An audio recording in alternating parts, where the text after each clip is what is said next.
se va a tomar como clase muestra, pues como la primer tema, ¿no? A ver, en mi servicio de medicina interna.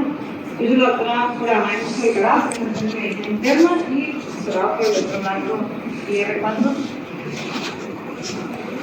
Y pues lo que vamos a abordar el día de hoy, pues vamos a hacer una pequeña introducción al tema, definiciones, epidemiología, los factores de riesgo, un poquito de patogenia, cómo hacer el diagnóstico, evaluación y tratamiento médico. De manera de introducción, pues sabemos que las infecciones respiratorias, a pesar de todos los avances médicos, ya se conocen los factores de riesgo, pues siguen siendo complicaciones frecuentes en la atención intrahospitalaria, que han llevado a tener un impacto negativo en resultados importantes en los pacientes, y también pues se ha reflejado en aumentos de la duración intrahospitalaria de sus pacientes y aumentos de recursos. Para iniciar, pues recordemos que anteriormente se utilizaba el término de neumonía asociada a la atención médica. Esta definición pues aparecía en lo que eran las pautas o la guía de la ITSA y ATS en 2005, donde la definían como una neumonía adquirida en instalaciones de atención médica, como hogares de ancianos, centros de hemodiálisis, clínicas ambulatorias o durante una hospitalización en los últimos 3 meses. Sin embargo, pues esta definición ya vino en desuso, e inclusive en la última actualización de la guía 2016 ya no se comenta, ¿no?, esta definición. ¿Por qué? Porque pues provocaba sobrediagnósticos, ¿no?, de neumonías, y pues eso hacía que pues sobretratáramos pacientes y pues volvíamos a los microorganismos, a los patógenos más resistentes a los antibióticos. Entonces, en base a esto se eliminó el término en la última actualización de neumonía asociada a la atención médica. Pero pues aparecen estas dos definiciones, que una es la neumonía adquirida en el hospital y la otra es la neumonía por ventilación mecánica. Ambas son neumonías intrahospitalarias, ¿no? La primera pues se define como una neumonía que va a ocurrir dentro de las 48 horas o más después de haber ingresado a un hospital, o pues esas 48 horas después de su momento de su admisión. Y la neumonía por ventilación mecánica es más de 48 horas con intubación endotraqueal, ¿no? Entonces esas son las definiciones que vamos a estar viendo toda la clase. También otra definición que me pareció muy importante mencionar es la traqueobronquitis, ya que muchas veces pues tenemos un paciente que tiene ventilación mecánica y tuvo algún pico febril y pues ya le queremos iniciar antibióticos. Entonces aquí la ITSA nos dice que traqueobronquitis son datos de infección respiratoria, pero que al momento de hacer los rayos X no encontramos ningún infiltrado, ¿no? Entonces ahí todavía no se define bien por muchas literaturas sobre si la traqueobronquitis es una pre de la neumonía asociada a ventilación o si es completamente aparte, pero pues es importante saber, ¿no?, que todo lo que, aunque tenga fiebre, no siempre va a ser una neumonía asociada a la ventilación mecánica. Y también, pues retomando también antiguas definiciones, pues tenemos lo que es la neumonía temprana y la neumonía de inicio tardía. No sé si en sus hospitales les tocó escucharla. Esta neumonía temprana era la que ocurría los primeros 4 días al ingreso al hospital, y pues decíamos que estos pacientes eran susceptibles a patógenos que eran sensibles a los antibióticos, y por lo mismo pensábamos, pues tiene un mejor pronóstico el paciente. Y decíamos que la neumonía de inicio tardía era la que aparecía después de los 5 días, y lo asociábamos con que eran patógenos pues multidrogo resistentes, y que estos pacientes pues iban a tener mayor mortalidad y morbilidad. Sin embargo, pues también ha venido en desuso, ¿no?, estas definiciones. ¿Por qué? Porque ya se ha visto que tú puedes tener una neumonía de inicio temprano, y si tienes los factores de riesgo para el multidrogo resistente, pues tienes riesgo, o incluso se han detectado estos patógenos en pacientes que tienen una neumonía de inicio temprano. Entonces no podemos no podemos seguir pensando que nomás porque es de inicio temprano va a tener un buen pronóstico, ¿no? Ahí vamos a basar en los factores de riesgo para el multidrogo resistente y en los factores clínicos y de gravedad de la neumonía. Entonces, pues estas definiciones, pues, ¿qué hacían? Que aumentaban Como usábamos muchos antibióticos, pues aumentaban otra vez los patógenos multibióticos resistentes y pues también no se utilizaba tanto, ¿no?, lo que era pues las guías locales de antibioticoterapias. Entonces aquí tenemos que basarnos en la clínica y en nuestras guías y si tiene factores o no de multibióticos resistentes antes que el tiempo de evolución de la neumonía o del inicio de los síntomas. De manera pues, de epidemiología, pues la neumonía intrahospitalaria pues, es la segunda infección nosocomial más común y pues, es una de las principales causas de muerte en pacientes críticamente enfermos. Su incidencia varía mucho en la literatura. En Estados Unidos menciona que es de 1.5 a 2 casos por cada 1000 ingresos hospitalarios. Entonces, pues aquí no coincide mucho, ¿no?, con nuestras estadísticas. Se dice que hasta 1/3 de los pacientes que adquieren estas infecciones estuvieron en la unidad de cuidados intensivos y de los cuales la mayoría va a ser una neumonía asociada a ventilación mecánica. Y pues, en Estados Unidos la incidencia de neumonía asociada a ventilación es de 1.5 a 2 por cada 1000 días, pero no quiere decir que el paciente entre más días con ventilación mecánica tenga, pues va a aumentar su riesgo. Las estadísticas de lo que es la guía europea en pacientes con neumonía nosocomial en unidades de cuidados intensivos mencionan que existe el riesgo de tener neumonía asociada a ventilación en un promedio de 3% por día los primeros 5 días de ventilación mecánica.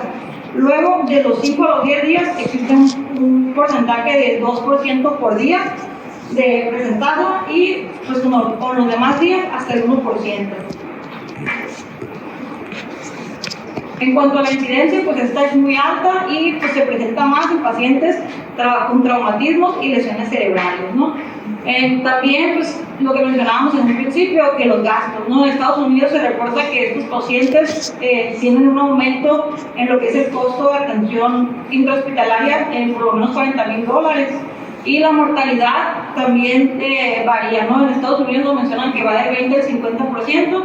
En algunas literaturas, en la literatura europea mencionan que puede llegar a ser hasta el 70%. Y no importa que sea la neumonía intrahospitalaria no asociada a ventilación, ¿no?, que es la que se dice que tiene mejor pronóstico. Sin embargo, en pacientes que tuvieron una neumonía intrahospitalaria, pero que al final requirieron ventilación mecánica, pues esos pacientes van a tener peor pronóstico, más que los pacientes que adquirieron una neumonía asociada a ventilación mecánica.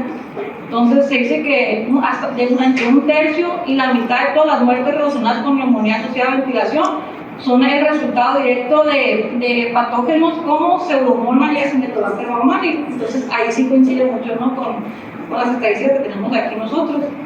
Y algo también interesante es que el diagnóstico etiológico es más frecuente que lo encontremos hasta un 60% en las neumonías asociadas a ventilación y es menor en un 40% en las neumonías intrahospitalarias no asociadas a ventilación. En cuanto a la patogénesis, pues esta está relacionada con el número de microorganismos que van a ingresar al tracto respiratorio, a la respuesta que tenga el huésped. Por eso lo que mencionábamos ahorita, los pacientes que tienen lesiones cerebrales o traumatismos que pierden, ¿no?, estas defensas, pues también tienen más riesgo. Y pues la virulencia, ¿no?, qué tan sea la virulencia de esos patógenos que ingresan, pues van a provocar lo que es un proceso inflamatorio de la vía aérea y pues se van a perder las respuestas del huésped y pues esto va a provocar el proceso, ¿no?, de la microaspiración y pues va a provocar que se formen secreciones, por ejemplo el moco que llamamos moco purulento, lo mencionan en algunas literaturas, y pues eso va a dar lugar al proceso neumónico. Eso tiene que ver con los factores de riesgo, ¿no? En cuanto a los patógenos, pues en la INSA nos mencionan que la neumonía nosocomial se asocia más con bacterias aerobias gram negativos como Klebsiella, Enterobacter, Pseudomonas y Acinetobacter, y también se asocia mucho con gram positivos como el Staph aureus y pues principalmente pues el más temido para nosotros, el Staph aureus meticilino resistente. En cuanto a las neumonías asociadas a ventilación mecánica, pues tenemos Está Aurus, Pseudomonas, Klebsiella, Acinetobacter, inclusive E. coli, ¿no? Ahí varía mucho depende de la literatura que encontremos. Esto también se me hizo interesante, es sobre, habla la última actualización de la guía europea, igual en una unidad de cuidados intensivos, y pues te mencionan desde 2010 a 2019, pues cuáles son los microorganismos que ellos han ido encontrando, ¿no? Entonces, pues en general es muy parecido, Pseudomonas, Acinetobacter, Enterobacterias. Entonces, estafados varía, ¿no? En cuanto al hospital y los factores de riesgo que tengan los pacientes. Ahora sí, los factores de riesgo, pues hay muchos factores de riesgo. Esa tablita la tomé de la guía europea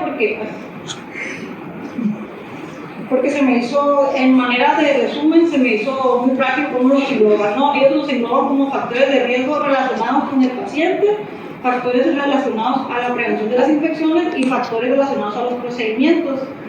En cuanto a los factores de riesgo del paciente, pues está la enfermedad grave, aguda crónica, estados de coma, el deterioro neurológico, la desnutrición, estancias hospitalarias prolongadas, hipotensión, acidosis metabólica, tabaquismo o incluso otros comórbidos y más si están descompensados, ¿no?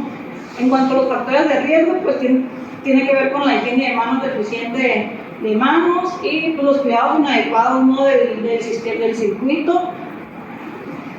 Y relacionados a los procedimientos, pues los sedantes, si está con esteroides, si está con inmunosupresores, si tiene procedimientos quirúrgicos que se han prolongado o que está constantemente pasando al quirófano, e inclusive la antibiótico-terapia prolongada también entra como un factor de riesgo.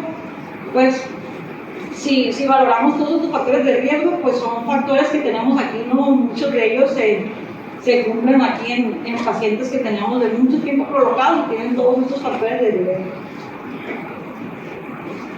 También algo interesante, pues es el omeprazol, ¿no? En la literatura mencionan que entre un 40-70% de los pacientes que tenemos hospitalizados, nosotros les ponemos omeprazol, y en la mayoría de esos, o hasta un 50%, no lo usaban previo a la hospitalización, nosotros se los iniciábamos aquí en el hospital, y pues este estudio encontró que existía una incidencia de neumonías intrahospitalarias en estos pacientes, más asociado con el uso de supresores de ácido, que se asoció en un 30% con el riesgo, ¿no? de neumonía adquirida en el hospital.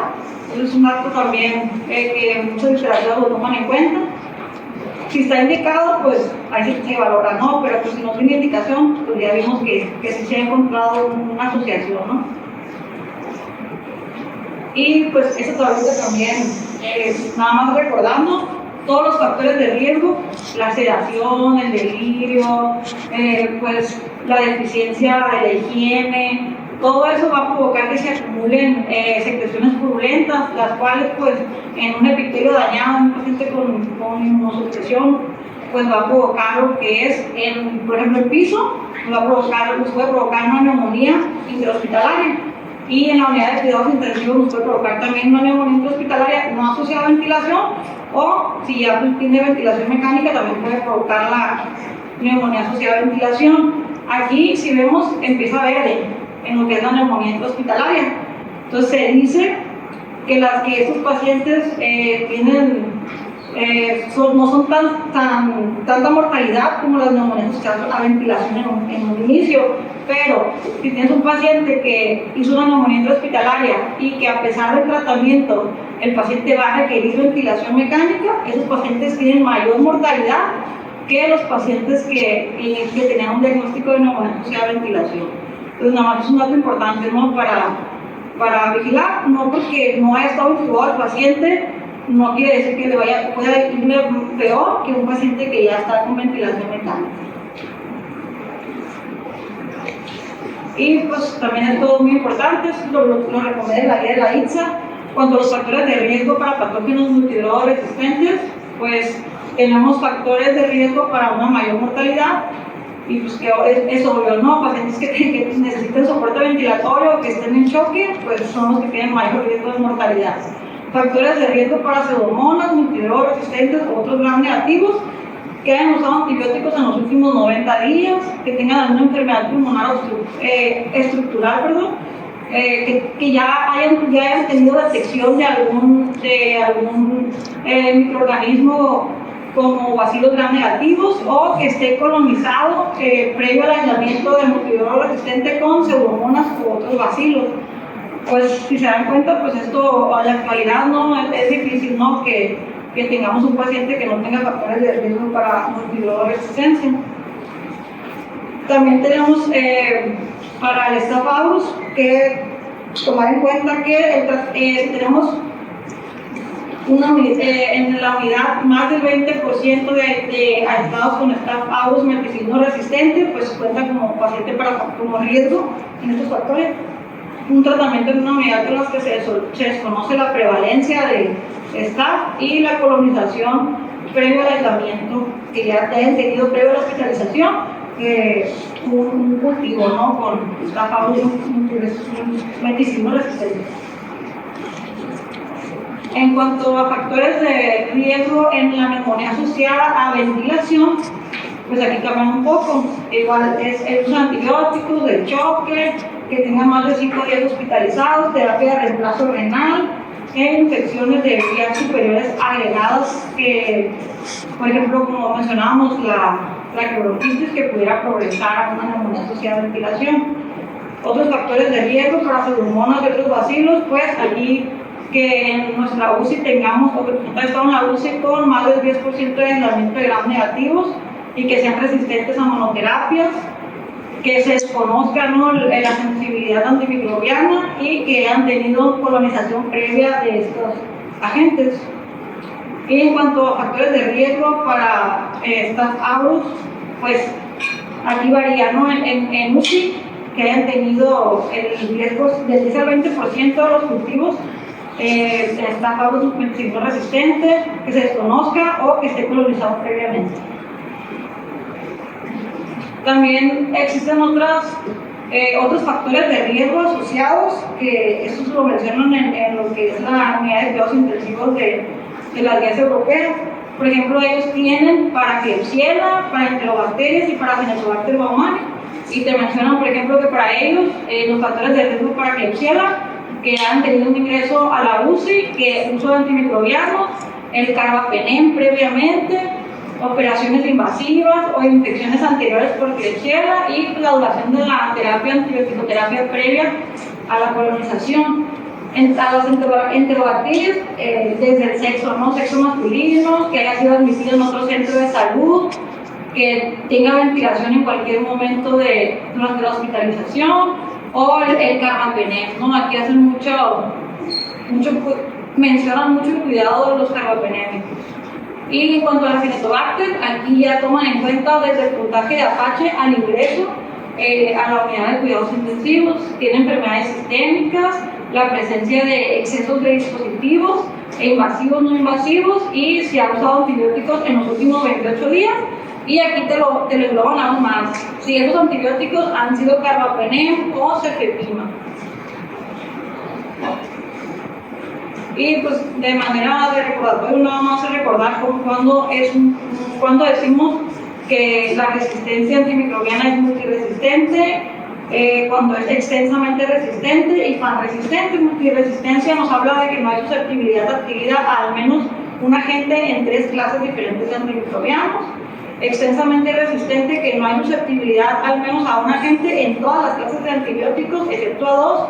Y panresistencia, pues que aquí no hay susceptibilidad a todos los agentes que se puedan usar para el tratamiento.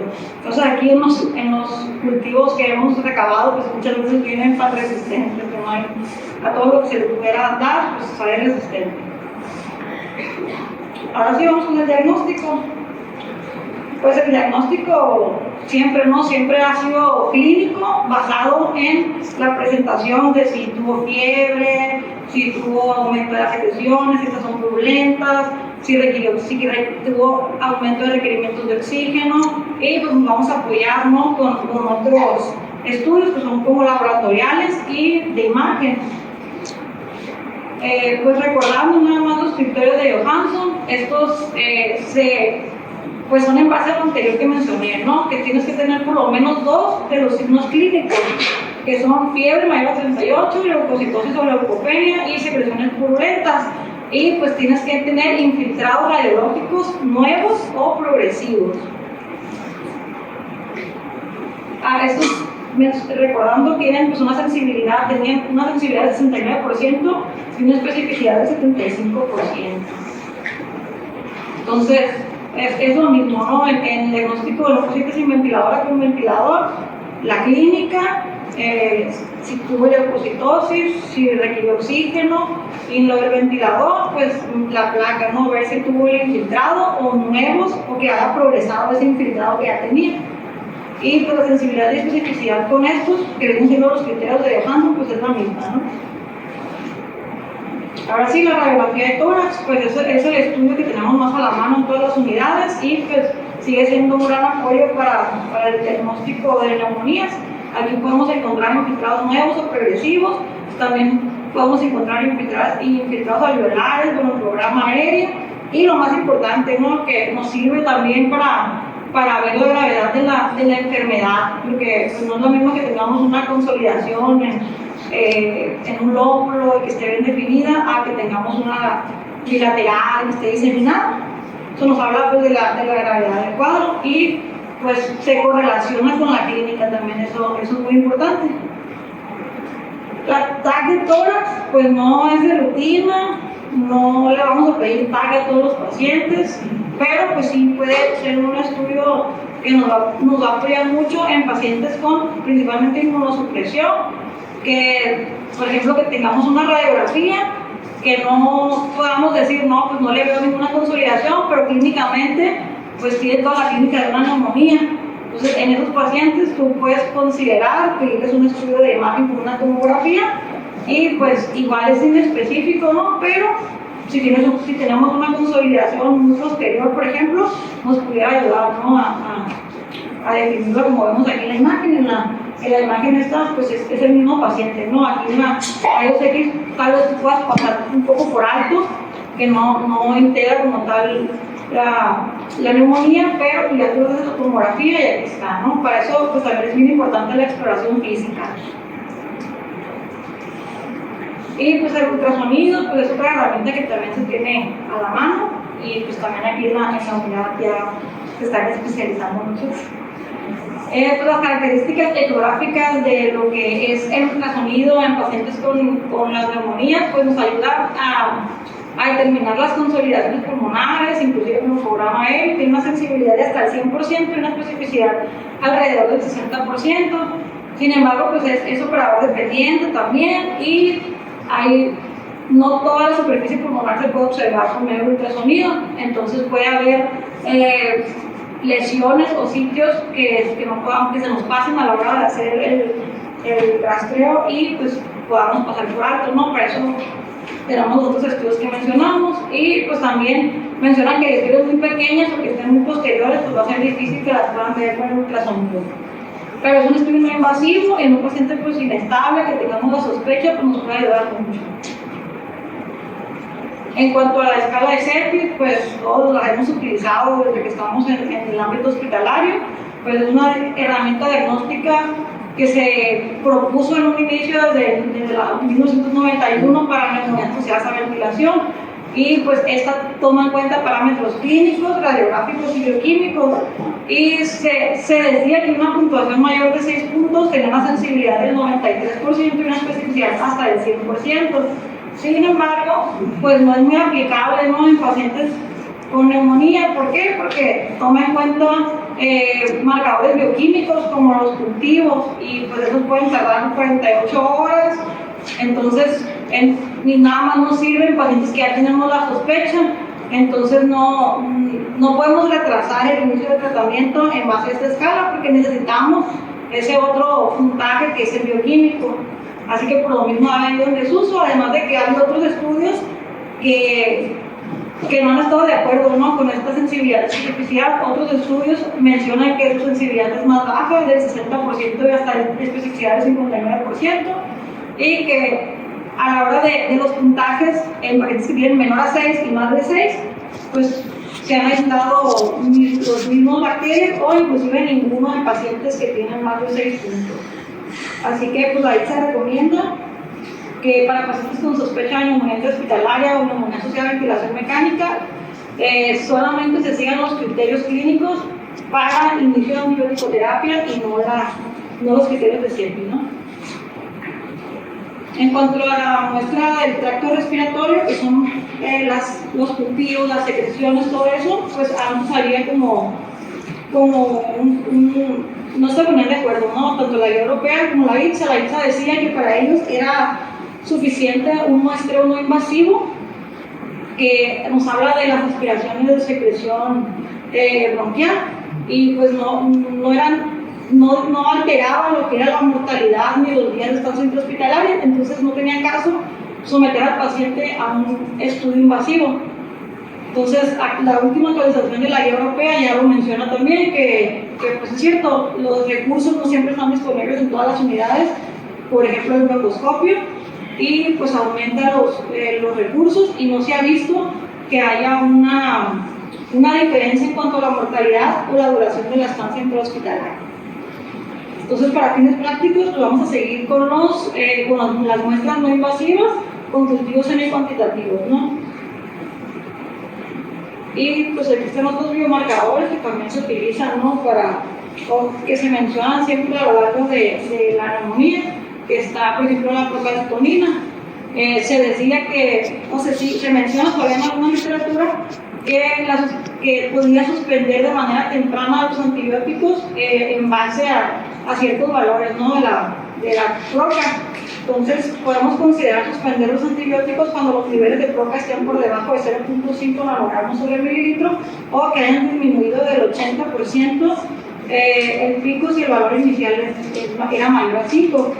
Entonces, todavía la recomendación para esto de la suspensión de antibióticos se sigue actual, pero lo que sí no se recomienda es que retrasemos el tratamiento de la antibiótico-terapia en base a los resultados de la proca. Entonces, el inicio de antibiótico-terapia en estos pacientes va a ser lo mismo que mencionábamos, ¿no? En base a la clínica, y pues el esquema de antibióticos lo vamos a hacer en base a si tiene factores multidrogresistentes. Y la PCR también antes se utilizaba mucho como un marcador, tenía buenas expectativas de este marcador, sin embargo, pues los últimos estudios han informado que pues no es un marcador que tenga un valor diagnóstico para basarnos, ¿no? en si iniciar un tratamiento. Sigue siendo la clínica la que manda para la ITSA. En cuanto a los antibiogramas, pues son muy importantes, ya que eso se evalúan las tasas locales de susceptibilidad, nos ayudan a seleccionar la terapia empírica y la monitorización de la resistencia. Se recomienda que cada hospital realice sus antibiogramas de manera local y pues desarrollen sus terapias empíricas y su monitorización de bacterias resistentes, ¿no? Ahora sí, en cuanto a la cápsula cultivar, pues tenemos que Alfred Bernhard Nobel pues fue un importante ingeniero, fue químico, fue inventor, ¿no? Él nació en Estocolmo, Suecia, y pues más que nada pues él se conoció por fabricar armamento. Su invento por el que es más conocido pues es la dinamita. Sin embargo, pues él 7 años antes de su muerte leyó en el periódico un día que había un obituario donde decían que él había muerto y ese obituario estaba encabezado por esto: el mercader de la muerte ha muerto. Entonces ahí fue donde él recapacitó y dijo, o sea, no quiero que me recuerden por hacer armas y pues explosivos. Entonces tenía mucho dinero, entonces sabía que su hermano era el que había fallecido, entonces dijo, yo no quiero que me recuerden así, entonces tengo que hacer algo para que la gente me recuerde por otra cosa. Entonces así fue como él el 27 de noviembre de 1895 pues hizo una asamblea donde dijo que quería organizar una serie de premios en beneficio de la humanidad.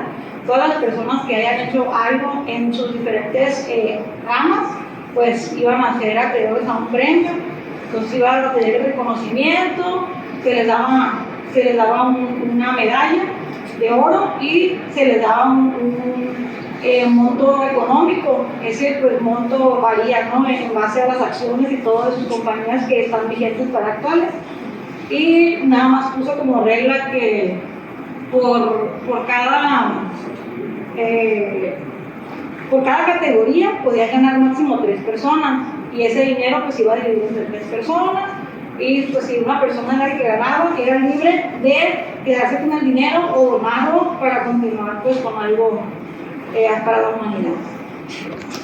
Entonces, en cuanto a la medicina, pues hay muchos que han hecho muchas cosas importantes, ¿no? Entonces, aquí un poco yo a lo que es Frederick Lamarck y James Richard McLeod, que son los que pues, descubrieron la insulina, ¿no?, y ganaron el premio Nobel de 1923. Entonces, gracias a ellos, pues tenemos ahorita la insulina. Y pues, mencionándolo porque ahí se dio el tema, ¿no?, del artículo de la insulina, vuelvo a hacer. Ahora sí, entrando con el tratamiento médico. Pues el tratamiento médico en pacientes con neumonía intrahospitalaria debe de cubrir por lo menos para Staph aureus, para Pseudomonas y para otros bacilos gram negativos. ¿En qué nos vamos a basar para elegir estos regímenes? En, número 1, el conocimiento de patógenos prevalentes, en los patrones de susceptibilidad dentro del entorno de la atención médica, en los factores de riesgo, como los que comentábamos hace unos momentos, y en datos previos de microbiología. Pues lo más importante es que no se debe retrasar el tratamiento en los pacientes, ya que se ha visto que retrasar el tratamiento repercute en lo que es la tasa de mortalidad, y pues igual no administrar un régimen correcto también puede repercutir en cuanto a la mortalidad. Entonces, sin embargo, no debemos olvidar que ciclos de tratamiento prolongados e inadecuados también pueden tener complicaciones. ¿Cuáles son? Pues los propios efectos adversos de los medicamentos, que los pacientes tengan infecciones por clostridioides y pues, la resistencia a los antimicrobianos.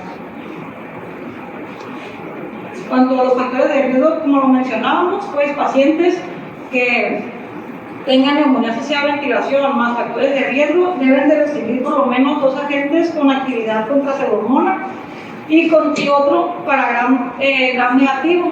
Entonces, aquí también se debe tomar en cuenta un agente contra Staph aureus meticilino resistente, perdón. Entonces, ya lo mencionábamos hace rato, que eran los factores de riesgo, ¿no? Entonces, si nuestro paciente cumple con estos factores de riesgo, hay que ajustar el esquema de tratamiento con su doble agente antipseudomónico y con su cobertura para estar.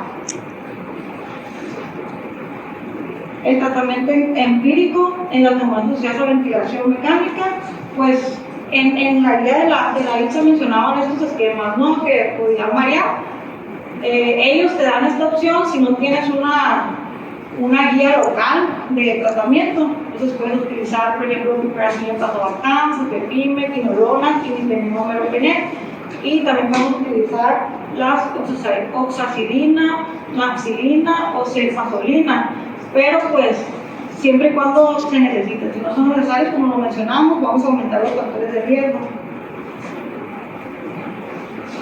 Pues 2 antibióticos antipseudomónicos, cuando, que es lo que mencionamos, factores de riesgo, que en la unidad donde estemos haya más del 10% de aislados de gram negativos que sean resistentes, y pues las unidades de cuidados intensivos que tengan las tasas de susceptibilidad microbiana que no sepamos, ¿no?, el valor de esto.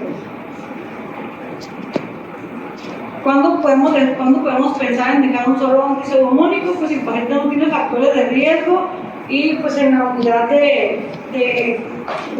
donde está, pues hay menos del 10% de aislados gram negativos o resistentes, y también en base a la clínica, ¿no?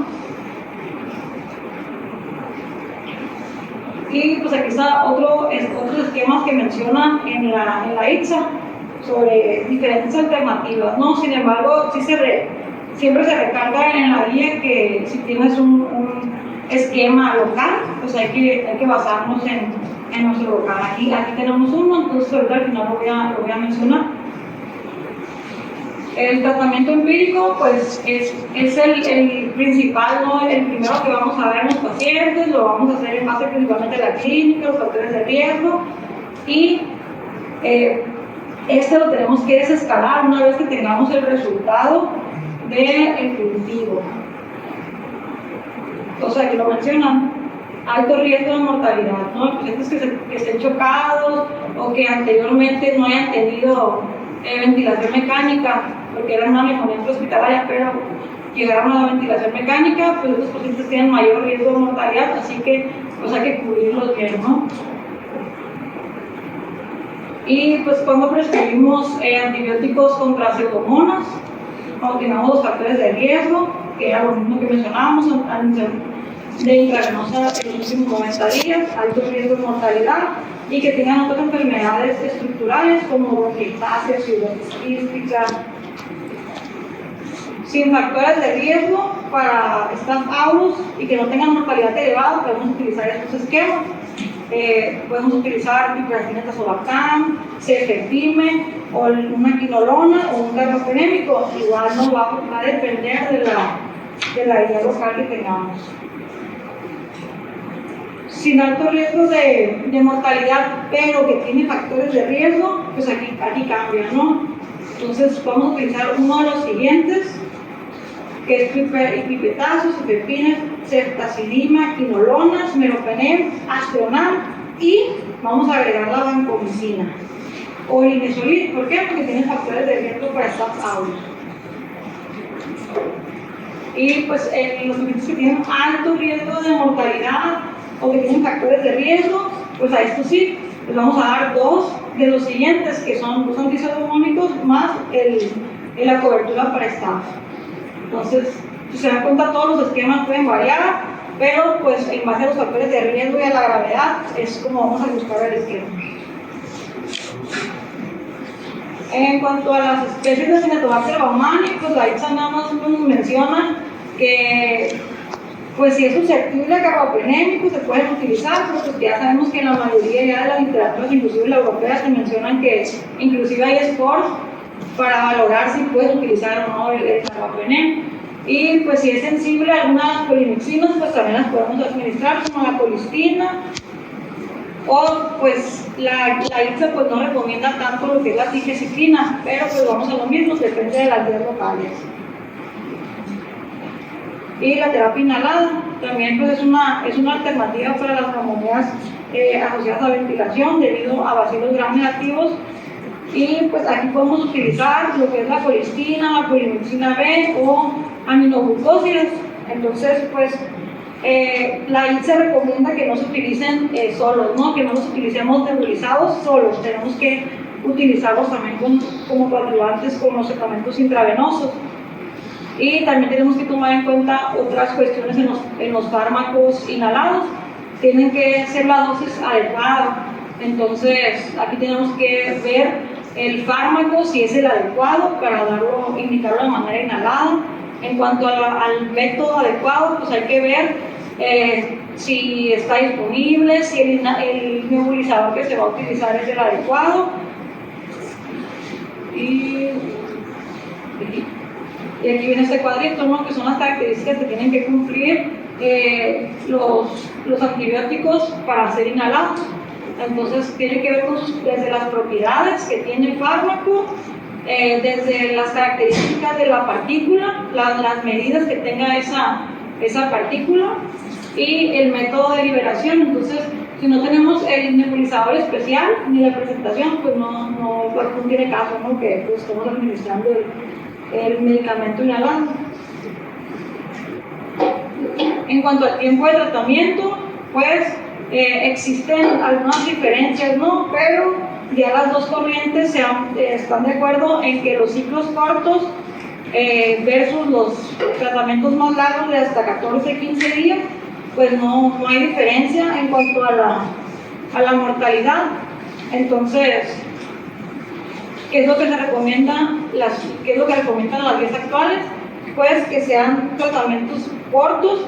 Lo que se ha visto es que en pacientes, por ejemplo, con pseudomonas, Los que llevaban esquemas más cortos, de 7 a 8 días, presentaron mayor recurrencia. Sin embargo, pues esta recurrencia no afectó lo que fue la mortalidad. Entonces, la última actualización de la ITSA menciona que pues si el paciente, aunque sea una neumonía grave, tiene gran respuesta clínica, a los 7 días del tratamiento que lo vas a dejar, pues así lo dejes. Nada más se recomienda extender los antibióticos en caso de que, por ejemplo, tengamos una complicación como un derrame pleural, un empiema. Ahí sí puedes valorar extender el esquema antibiótico, pero para fines prácticos, 7 días. Si no, pues quiere decir que o estás mal dirigido o hay algún problema por el cual no se está beneficiando el paciente, ¿no? Los corticoides en la neumonía pues todavía son controversiales, ya que pues algunos estudios mencionan que estos llegan a reducir la mortalidad en adultos con neumonías graves. Nada más los resultados se han visto en pacientes con neumonías graves. En neumonías que no son graves pues no han tenido relevancia. Y pues estos tratamientos pues sí se han visto que tienen más efectos secundarios, ¿no?, en los pacientes, principalmente en cuanto al control de la glucemia y pues a otros efectos, pero pues nada más se recomienda cuando el paciente tiene una neumonía grave y que ya hayas pues utilizado todos los demás recursos, ¿no?, como el esquema antibiótico. Y ahora sí, pues esta es la guía local de terapia empírica para neumonía. Entonces, pues aquí lo clasificamos igual, ¿no? Si es leve o moderada, si es severa, con o sin lesión renal. Entonces, pues estas son las recomendaciones que se hacen aquí. En las guías de aquí, pues se menciona eso después del 2019, mencionaba el doctor, que faltan las nuevas, pero en lo que podamos resumir de estos guías, que pues no vemos los carbapenémicos y no vemos las quinolonas. Entonces, pues eso nos habla de la resistencia que tenemos hasta esta última actualización de lo que son las quinolonas y los carbapenémicos. Entonces, siempre primero basarnos en la terapia empírica de nuestra unidad antes de utilizar los esquemas que pues, menciona la ITSA de otros lugares. Y pues hay que valorar los factores de riesgo, si es leve o moderado, si ya es severa la neumonía. Y pues estos son algunos patrones de sensibilidad y resistencia microbiana en las bacterias que lo mencionan en la literatura de la guía europea, que son las principales bacterias, que son estas, que es el Staphylococcus, enterobacterias, Klebsiella, Acinetobacter baumannii, Pseudomonas y E. coli. Entonces, pues este es en un hospital de tercer nivel del Instituto Mexicano de Seguro Social, y aquí del 100% de los cultivos, el 60% fueron de origen pulmonar y más del 60% fueron de secreción bronquial. Entonces, pues estos son todos los resultados, ¿no?, que se tuvieron. Entonces aquí tenemos Pseudomonas, pues hasta un 46%, y Acinetobacter baumannii en un 23%, que son las que mencionamos, que se han asociado con mayor mortalidad en los pacientes. Y pues aquí están los porcentajes, ¿no?, de sensibilidad para las bacterias en cuanto a los esquemas de antibióticos. Por ejemplo, la Pseudomonas en este hospital era sensible a pipetazo, a carbapenémico, MER. Pues varía, ¿no?, en cuanto a las guías. Igual el staff, pues Genta, por ejemplo, Acinetobacter baumannii, Sigeciclina. Entonces aquí para ellos dije, en cambio para la ITSA, normalmente la ITSA no la recomienda. Y pues para Klebsiella, ¿no? Y ahora de manera de prevención, pues existen varias recomendaciones. Número 1, pues si se usa la ventilación mecánica invasiva a presión positiva en población selectiva, se dice que si tenemos un paciente con ventilación no invasiva y desarrolla una neumonía, no se considera como neumonía asociada a ventilación mecánica, ¿no?, porque no está lo que es el tubo que pasan las bacterias al área aérea. Y pues hay que cuidarlo de los circuitos Entonces, si está visible, si está sucio, pues hay que solicitar uno nuevo. Hay que interrumpir la sedación diariamente, no hay que dejar a los pacientes sedados pues, eternamente. Hay que siempre, si se puede diario, tratar de evaluar la extubación y pues también valorar una traqueostomía temprana si se requiere. Entonces también hay que realizar pruebas de respiración espontánea y la descontaminación selectiva de la cavidad oral. Eso también está en controversia, ¿no? Porque no se ha visto que haya modificado la mortalidad ni los días de estancia hospitalaria.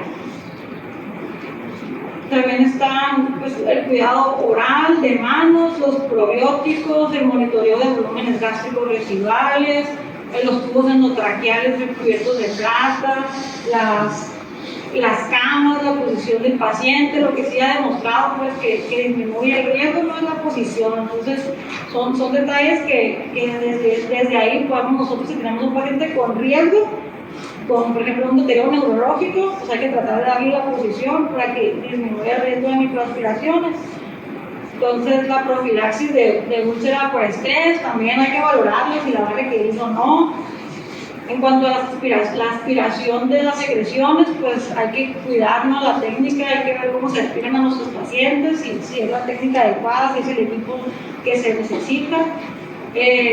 Pues manejar pacientes sin sedación siempre que sea posible, y la movilización temprana y la nutrición parenteral o enteral, porque también el estado nutricional pues, es un factor de riesgo para neumonías. Y pues,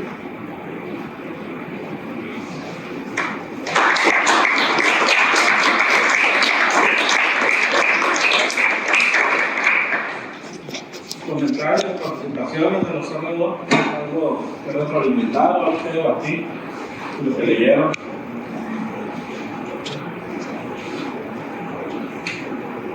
¿Alguien? Yo tengo una duda, doctora.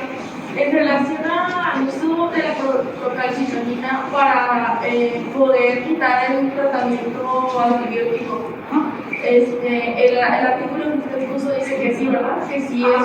Pues hay que tomar en cuenta un valor diferente, ¿no? Al de la neumonía. Esa proca se utiliza más en la neumonía a la comunidad, pero en la comunidad toman un valor más bajo y aquí en la intrahospitalaria toman un valor un poco más alto, que es de 0.5, porque mencionan que pues casi siempre los que tienen neumonía son pacientes que ya traen otros datos como de comórbidos o que están en un estado que por sí solo va a aumentar, no puede aumentar los niveles de proca. Entonces, en el protocolo que mencionaban en este artículo decían que tú puedes tomar una proca inicial y pues puedes seguirlo, ¿no? Tomar a las 48 y estar viendo si va disminuyendo ese nivel.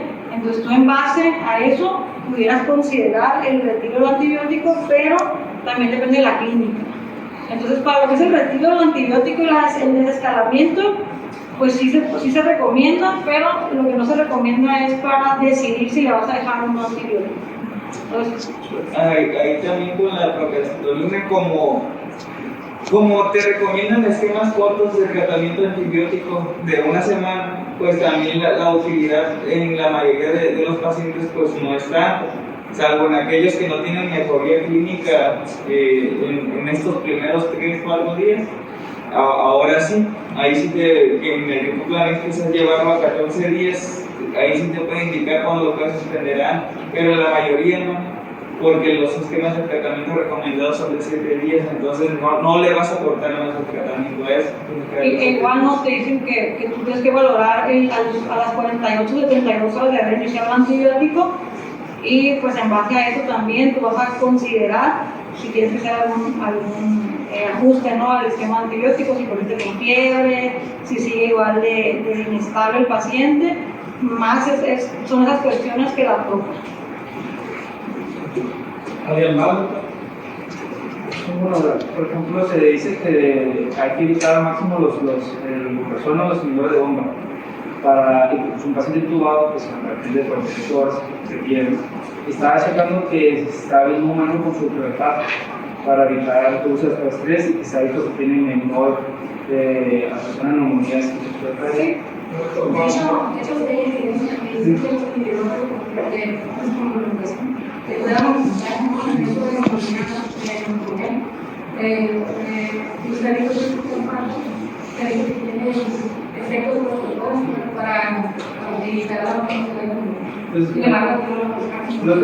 Sí, sería bueno hacerlo en aquel. Sí, hay que ser juiciosos, ¿no? Y valorar el riesgo de un paciente sometido al estrés de una ventilación mecánica y con los medicamentos que tiene, muy probable que nos haga 12 horas por estrés. Sí se ha asociado, pero los principales estudios son en pacientes de edad avanzada y de neumonía tirada en la comunidad y va muy relacionado a las broncoaspiraciones. Entonces, de las principales medidas de protección para neumonía asociada a la ventilación es un paciente que va a tener neumonía, es la posición, que esté el globo bien inflado, el aseo oral, ese tipo de cuestiones. Sí puede influir el inhibidor de la bomba de protones, de acuerdo, el cambiar el pH gástrico de las microaspiraciones, sin embargo no es el factor más determinante. Y sí hay otras estrategias que se han visto con menor asociación, como el uso de citalfato, algunos también el uso de hidroxineto. Pero no es así como que vayamos a contraindicar el omeprazol con un paciente en ventilación por el que nos vaya a provocar una neumonía. De hecho, en la guía europea no lo mencionan en los factores, no lo mencionan, pero yo lo menciono nada más, ¿no? Porque pues, hay estudios ya que dicen, y más en los inhibidores de bomba de protones o de inhibidores de función gástrica, son los que se ha visto, en los demás pues, no hubo tanto problema. Yo lo que veo es el omeprazol llegó y cambió el problema de gástricos en el paciente de enfermedad intensiva. Sí, anteriormente teníamos sangrados importantes, sobre todo cuando metes al paciente que entra en un estado de estrés, que lo despierta ansioso, empiezan a sangrar. Sangran más los pacientes jóvenes que los pacientes viejos. Tiene que ver mucho con la obvia base de y el joven no. En cuanto lo despiertas, empiezan los problemas de la cirugía del estrés. Es cuando más se va a dar y se dan los sangrados, se dan las complicaciones y todo eso. Puedes poner cualquiera de los dos. Yo he visto bastante efectividad, tanto con el supraflato como con el omeprazol. El problema de poner uno u otro ya puede generar el medio, ¿sí? Incluso lo puedes asociar con los pacientes con carga, ¿sí? Yo en lo personal, cuando pongo especial cuidado es cuando estoy emergiendo el paciente de la sedación, porque es cuando me va a presentar las complicaciones. Y es antes del supraflato era una cosa, después del antes de omeprazol era una cosa y después de omeprazol con la terapia son. Porque en las piedras angulares de la terapia es consumir omeprazol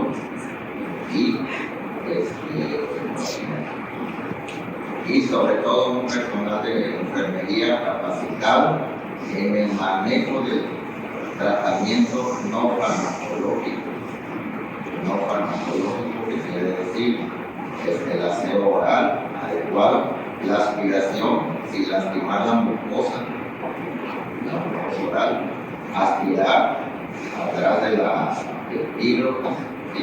Y eso se puede para sacar toda esa secreción que queda enchacada en el paciente, sobre todo cuando usamos buprenorfina o cuando usamos fentanilo, que produce que el paciente esté abolido su reflejo de restricción. Por eso les decimos, no usen fentanilo en su infusión, si no es necesario. No usen la buprenorfina, cuando van a meter pacientes que tienen efectos residuales en pacientes que tienen alteraciones en la evolución. No usen relajantes musculares. Los relajantes musculares, después de 72 horas, 42 horas, matan al paciente. Bien. Ahora estuve viendo un indiscriminado, sobre todo en el área COVID, de estos medicamentos. Sí, los efectos o los resultados que tuvimos, como ya lo vieron, con los pacientes con regulación mecánica. Sí. de tener un paciente en posición pobre para evitar el cambiar simplemente la aplicación diaria es una de las cosas que debemos escribir la enfermería. Cambia de la aplicación diaria, porque aquí es toda cochina. Llegas y ya es el paciente. Que ese paciente se viene aspirando.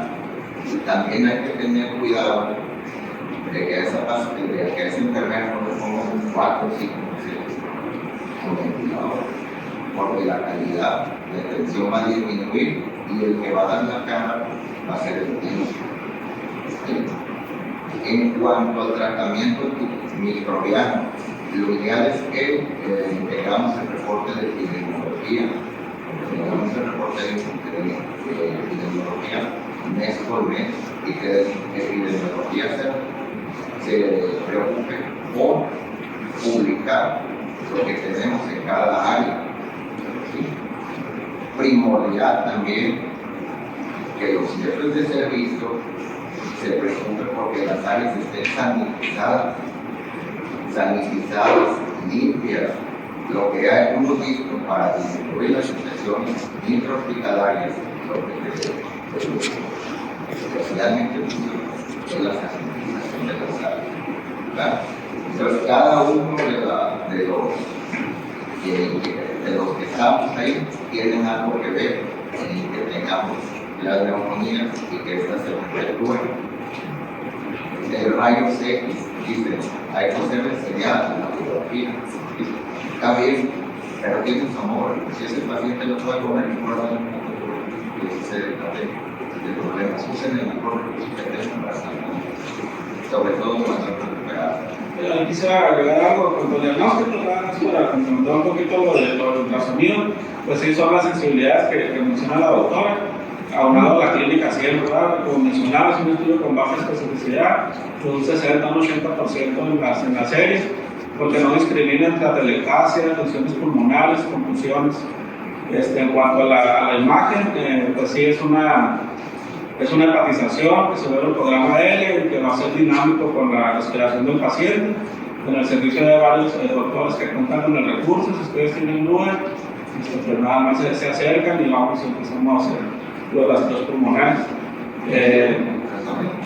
Sí, pues tenemos uno. El doctor Contreras, el doctor Soria y yo. A la hora. Y no sé si el diputado quiera aportarnos algo. Bueno, primero la clase estuvo muy bien, inició a tiempo, formato excelente, fondo blanco, siempre con referencias, abordó prácticamente todo. Lo novedoso, pues el ultrasonido, como mencionó. En cuanto, por ejemplo, puedo hablar mucho de esto. La prevención es lo más importante, siempre. En medicina, eso manda, ¿no? Pero la prevención, como comentábamos, requiere la participación de todo el mundo. Para que haya una infección, por ejemplo, del sitio quirúrgico, no solo del cirujano, es de prácticamente todo el sistema hospitalario. Lo mismo aplica para la neumonía. Está involucrada la enfermería, estamos involucrados nosotros, incluso nuestra familia. Estoy de acuerdo, eso deberíamos ponerlo en las guías, difundirlas prácticamente a todos, hacerlas universales. Las guías que tenemos de tratamiento deben ser también de prevención. De hecho, en alguna, no recuerdo si en la última versión vienen ahí las medidas preventivas. Son paquetes que le llaman paquetes preventivos. En todas las infecciones asociadas a la atención a la salud son paquetes. Hay intervenciones, por ejemplo, el supralfato, que pueden disminuir la incidencia, pero por sí solo, ninguna intervención por sí sola es suficiente. La que sí está más demostrada, y prácticamente todas las infecciones, es, por ejemplo, sanitización, pero la sanitización no sirve de nada si no hay higiene de manos, siempre por eso siempre llegamos a lo más básico y lo más costo efectivo, que es la higiene de manos. Ahora ya es universal. Antes decir alcohol casi no lo escuchábamos. Ahora todo el mundo trae alcohol, ¿no? Alcohol gel, ¿sí? De hecho, como hay muy poco apego a la higiene de manos, muy poco, en realidad, porque a veces los insumos son insuficientes. Trabajamos en el hospital general, ¿verdad? También, y no hay sanitas, ¿no? Quieres ir a lavarte las manos en un lado, no hay sanitas, y te tienes que secar en otro lado, ¿no? Prácticamente tienes que atravesar un pasillo para lavarte las manos, ¿sí? Entonces, también es un tema de insumos, administradores, etc. Pues yo les digo que puedo hablar de esto mucho tiempo, ¿no? Entonces, esto es preventivo y sobre todo hacer énfasis en la higiene de manos, ¿no? Si no hay suficientes insumos, pues tengan a la mano su alcohol gel, siempre. En cuanto al tratamiento, efectivamente las guías son guías y el tratamiento debe ser individualizado. Siempre hay que tratar de cultivar al paciente de la mejor manera. ¿Y cuál es la mejor manera? Pues haciendo un aspirado bronquial, prácticamente.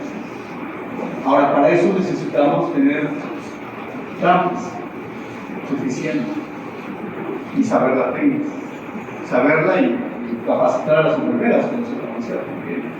Porque un mal cultivo, un cultivo mal realizado, te puede cambiar todo, porque quizá estás haciendo un muestreo de una colonización y vas a tratar una colonización y no le vas a pegar en realidad a lo que está causando la infección. Y te puede modificar prácticamente todo el pronóstico. Entonces, algo muy importante es la toma de muestras, ¿sí? Sin embargo, también hay que tomar en cuenta que tienen baja sensibilidad y especificidad. Un lavado bronquial, cuando es positivo, primero tienes que considerar si en realidad es colonización o es el ambiente infeccioso, como decía la doctora. Muchos son retrobronquitis nada más. Entonces tienes que correlacionarlo también clínicamente y radiológicamente. No te va a dejar acinetobacter, dale con estímulo. Hay que ver en realidad si eso es la causa de la infección. ¿Sí? Entonces, el muestreo muy importante, ¿no? Las guías tienen que actualizarse. Prácticamente en la pandemia no hicimos esa actualización. Y la pandemia nos modificó mucho de nuestra metodología. Habrá, yo invito a quien esté interesado a hacer algún estudio de cómo modificó la pandemia, el uso de los antibióticos durante la pandemia, nuestros aislamientos. Seguramente ya los vamos a tener en estos días, estos aislamientos. Yo estoy de acuerdo con hacer pues mostrar estos datos, quizá mensualmente esto genial. Porque esto se mueve, pues no se mueve tan rápido, pero sí tenerlos muy presentes, ¿sí? Porque los datos, quizá nada más los tenemos nosotros, ¿verdad? A veces nada más en la reunión, pero hay que hacerlos masivos, ¿no? Que ustedes conozcan los datos. Esos datos que tiene el que publicó Juan, que hizo el doctor Figueroa, son ilustrativos. ¿Qué tenemos más? Pues tenemos Pseudomonas, tenemos Acinetobacter como los principales y ahí está. ¿Sí? A veces es más Pseudomonas, a veces más Acinetobacter. Últimamente, lo que hemos visto más es Klebsiella, ¿sí? Enterococo. Algunos que otro está, pero es muy raro tener esta. Menos del 5% según la serie de entonces, en realidad habrá que hacer algunos ajustes, porque, por ejemplo, lo que ustedes ven también, mucho de lo que estamos tratando es gran positivos, ¿no? Quizá vaya a ser innecesario tratarlo, ¿no? Habrá que ver cómo estamos ahorita en el tratamiento. Va a haber un cambio. Actualmente, por ejemplo, hablando de Acinetobacter, ¿sí?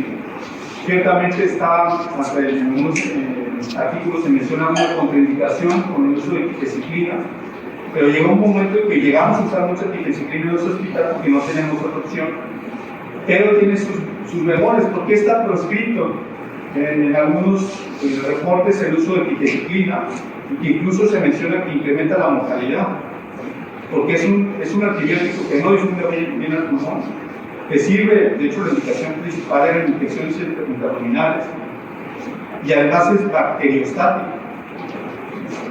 Entonces lo suspendes y puede tener una alta posibilidad de recidiva. Y además, otra cosa, con tipificina está seleccionando pseudomonas, porque interesantemente Pseudomonas intrínsecamente resistentes. O sea, y tequiciclina nunca le va a pegar a Pseudomonas. Entonces, cuando estuvimos usando más tequiciclina, ¿qué tuvimos? Más Pseudomonas. Y porque te selecciona Pseudomonas. Por eso les digo que a veces sube y baja. Y cuando tenemos más Pseudomonas, pues hay que usar los antipseudomónicos. Por eso, en un momento de las vigilancias, digamos, hacer la modificación de estas guías. Y si ven esas guías, casi son antipseudomónicas. La mayoría de los antibióticos son antipseudomónicos. Pipertazos, etequina, etc.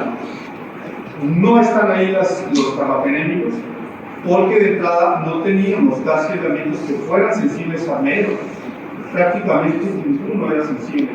Cuando ustedes vean una sensibilidad, a ver, podemos poner ahí la de sensibilidades. No sé si la tengo por ahí.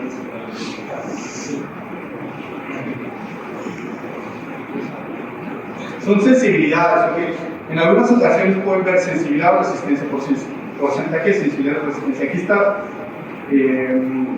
escrito por sensibilidad. ¿Sí?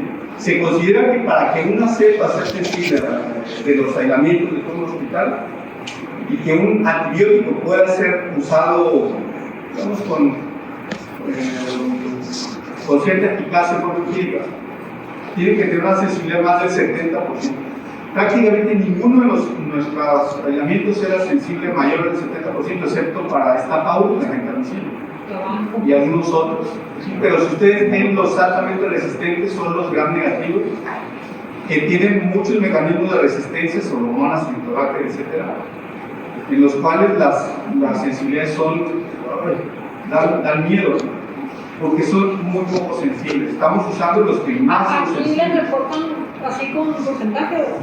No, ¿verdad? No, lo que se hace para hacer esto es mucho trabajo, la verdad. Por eso no hay muchas publicaciones de esto. Porque tienes que agarrarte todos los aislamientos, seleccionar cuáles de ellos sí son infecciones. Y ver antibiograma por antibiograma y sacar el porcentaje de sensibilidad. Eso, se tardó como una vez sacarlo.